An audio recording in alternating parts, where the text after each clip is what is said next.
3 taon nang gamit, akala palitin na. Pero nang i-test namin, ito ang lumabas.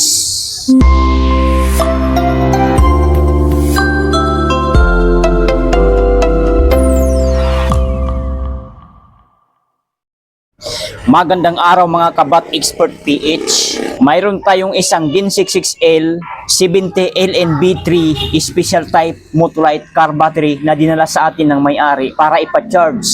Ayon sa kanya, mahigit 3 years na nilang ginagamit ang battery na ito. Ngayon ang tanong, kapag 3 years na ang battery, automatic palitin na ba? O maaari pa rin itong maging malakas? Panoorin natin hanggang dulo dahil baka magulat kayo sa naging resulta ng battery na ito. Bago natin ito chinarge, sinukat muna natin ang voltahe gamit ang tester light at ang lumabas ay 10.7 volts lamang. Kapag ganito kababa ang voltage ng isang car battery, maraming tao ang agad nagsasabi na sira na ito o kailangan ng palitan. Pero bilang battery electrician, hindi tayo basta-basta humuhusga sa voltage lang. Mahalagang malaman muna kung kaya pa bang ma-recover ang battery sa tamang charging process. Kaya easy na ilalim natin ito sa charging. Mahigit 12 oras natin itong chinarge upang maibalik ang sapat na enerhiya sa loob ng battery. Pagkatapos ng charging, umabot ng voltage nito sa 13.7 volts. Ngunit hindi pa rito nagtatapos ang pagsusuri. Ang mas mahalagang test ay ang resting voltage o voltahe matapos itong mapahinga. At matapos ang 2 araw, ito ang resulta. 12.73 volts. Ibig sabihin, hindi agad bumabagsak ang voltahe nito matapos ang charging. At matapos ang 2 araw, ito ang resulta. 12.73 volts. Ibig sabihin, hindi agad bumabagsak ang voltahe nito matapos ang charging. Sinyalis ito na maayos pa ang kondisyon ng mga cells sa loob ng battery. Ngayon naman, gamitin natin ang battery analyzer para makita ang tunay na kalagayan nito. So ito po ang itsura ng ating battery tester o battery analyzer. So kakabit natin siya sa positive at sa negative. Ayan. So kusang magto-turn on ang ating battery tester o battery analyzer. So ang kanyang voltahe ay mataas, 12.74 volts. So nagdagdag siya ng 0.1 kasi kanina nung tinest namin 12.73 lang. So ngayon, titingnan natin ang kanyang CCA, SOH, SOC at resistance. So paano? Tap lang natin itong OK. Yan. Pagka-tap ng OK, lalabas ang battery test. Tap natin ang OK.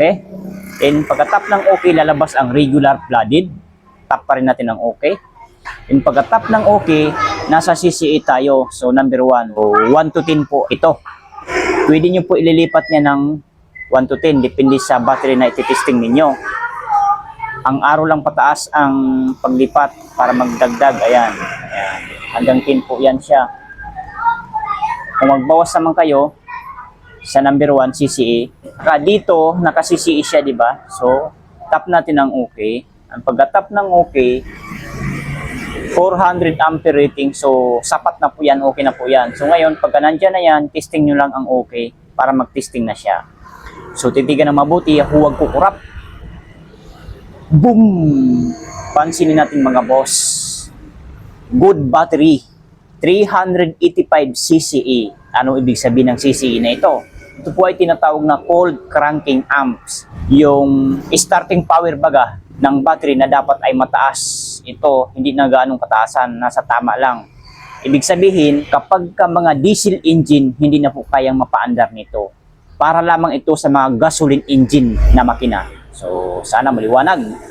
At meron siyang 12.74 volts or 12.7 volts. At meron siyang SOH na 92%. Ano ibig sabihin ng SOH? Ito po ay state of health na 92%. At meron siyang SOC na 98%. Ano ibig sabihin ng SOC na ito? Ito po ay state of charge 98%. Ang R, meron siyang R na 7.73 milliohm. Ano ibig sabihin ng R? Ito po ay tinatawag na resistance. At good battery ang lumabas. So green na green ang light indicator ng ating battery tester o battery analyzer. So nagpapahiwatig na goods talaga ang battery nito. Pero hindi na po siya kaya sa mga diesel engine, crudo baga na mga sasakyan. Para na lang sa mga gasoline engine na sasakyan. So, napakagandang resulta para sa isang battery na mahigit 3 taon nang ginagamit. Ano ba ibig sabihin ng mga numerong ito? Itong mga to. Ang 385 CCE ay malapit pa rin sa kanyang rated value na 400 amperes. Okay? Ibig sabihin, kaya pa nitong magbigay ng sapat na starting power para paandarin ang sasakyan. Ang SOH o State of Health, ito po ay 92%. Indikasyon na maganda pa ang pangkalahatang kondisyon ng battery. Ang SOC na 98% naman ay nagpapakita na halos full charge pa ito. At ang 7.73 milliohm na internal resistance ay nasa maayos pang antas, kaya maganda pa ang performance nito. Dito natin makikita na hindi sapat na voltage lang ang tinitingnan para masabi sira o malakas ang battery. Kung voltage lang ang pagbabasihan natin noong una, baka isipin ng iba na palitin na agad ito dahil 10.7 volts na lang ang basa. Pero matapos ang tamang charging at kumpletong pagsusuri, napatunayan natin na malakas pa pala ang battery. Kaya mga Kabat Expert PH, kung mahina na ang battery ninyo o matagal nang ginagamit, huwag agad magpapalit nang hindi mo na nagpapatest. Mas mabuting ipacheck muna ang voltage, CCE, SOH, SOC at internal resistance upang malaman ang tunay na kondisyon nito.